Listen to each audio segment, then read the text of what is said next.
We're going to talk about equilateral and isosceles triangles. These are two special types of triangles, and one of them, all the sides are the same, and one of them, two of the sides are the same. So let's look at what the theorem or the rule says.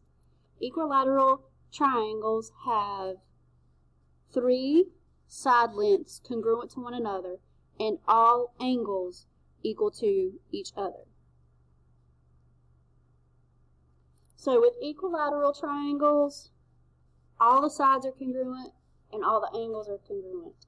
Now, if all the angles are congruent, and we know that all three angles add up to 180 degrees, if I divide 180 by 3, because there's three angles, you get 60 degrees.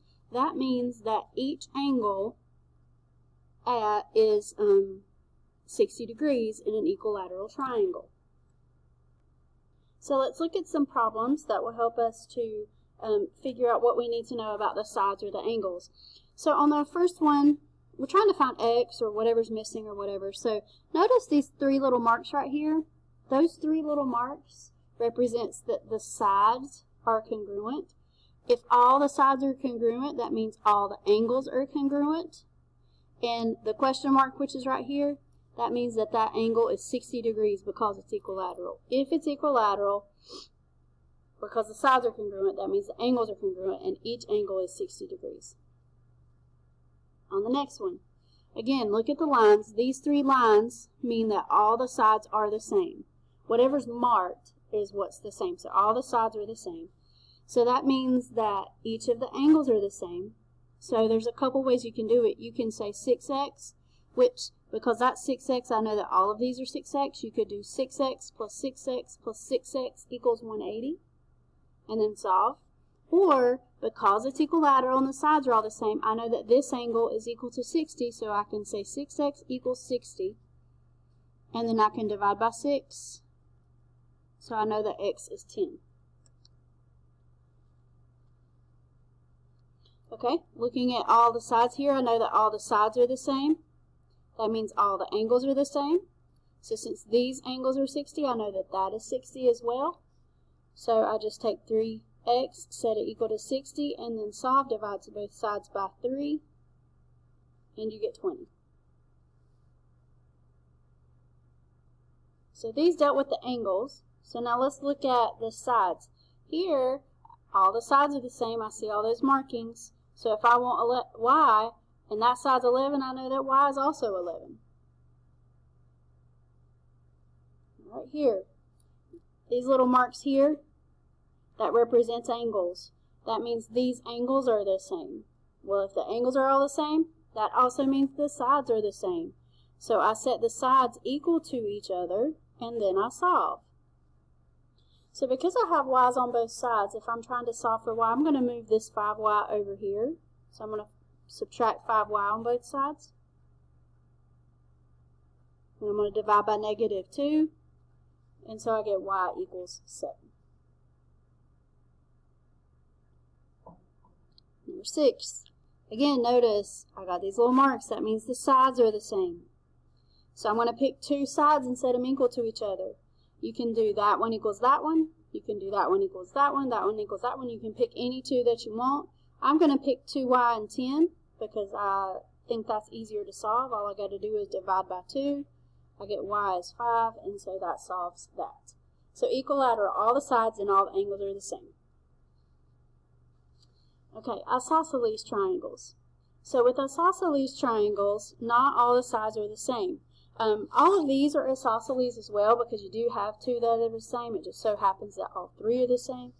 But isosceles also means times when there's only two that are the same. So isosceles triangles have two equal lengths, or two side lengths, which are congruent, and they are called legs, and two angles congruent, which are found across from the legs. And over here I'm going to write base angles. That's just what we call them. So with isosceles, I'm going to draw a picture of an isosceles right here just so we can talk about it. So the two sides that are the same, they're called legs. and then the angles across from the side, so that angle across there, and then that angle across there, those are called the base angles, and then those are the sames. So we could flip that around. Even if that's at the top, it's still called the base angles. So number 7. These two lines right here mean these two sides are the same. And I have this angle, and it's asking me to find these two angles. Well, what I know is that this angle and this angle are the same because it's an isosceles triangle.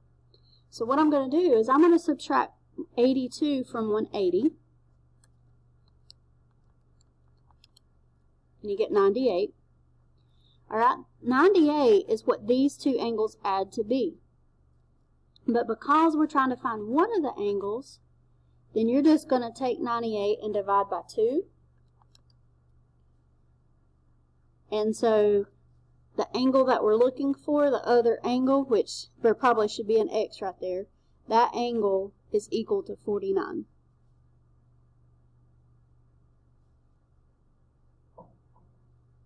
So you subtract that from 180, you divide by 2, and you get that angle. This angle is also 49 if you had to find it.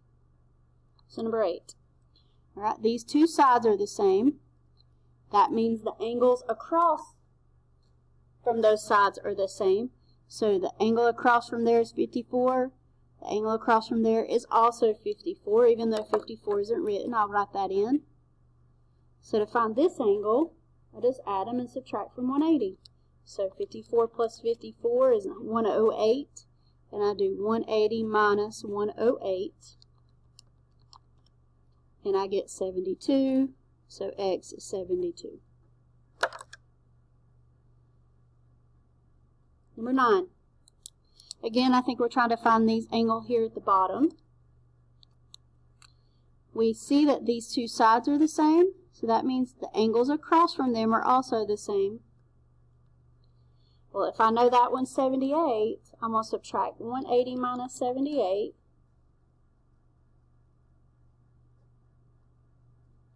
And because both of those are the same, I'm then going to divide by 2.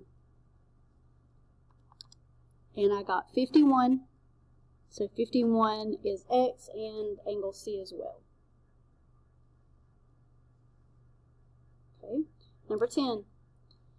These angles, or these sides are the same. That means the angles across from them are the same. Well, since one of those is 55, the other is also 55. Alright, number 11. So you always have to look at the markings to see what we have here. But these two sides are the same. That means the angles across from them are the same. Well, this is 52, and that's 5x plus 7. So I'm just going to set those equal to each other to solve. So subtract 7 and divide by 5, and we get 9. Number 12. This one is pretty much the same as the others, but I just wanted to point out that little box there means that that is 90 degrees. We have two sides that are the same.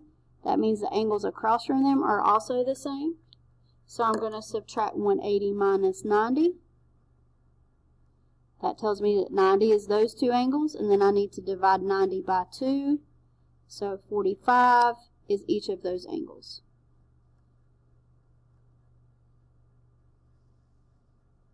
All right, number 13. Here, it tells me these two angles are the same. Well, if the angles are the same, the sides across from them are also the same. So that means that X is 7. Number 14, these two angles are the same. That means the sides opposite them are the same. That means that 6x equals 12 divided by 6. So X is 2. Last problem. These two are the same. That means the sides across from them are the same. So we have 7x plus 5 equals 19. So we're going to subtract 5 on both sides.